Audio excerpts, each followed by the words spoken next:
To pay using a QR code in PhonePe, follow these steps. Open PhonePe app. Launch the PhonePe mobile app on your device. Log in or verify account. Log into your PhonePe account or complete the verification process if needed. Access Scan and Pay.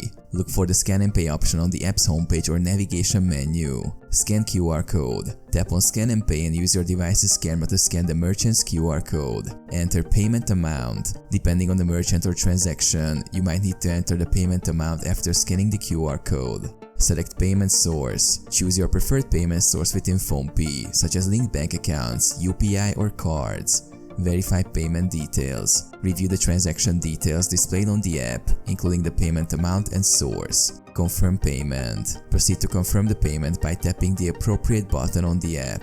Authenticate payment. Follow any additional authentication steps required for security, such as entering a PIN or using biometric verification.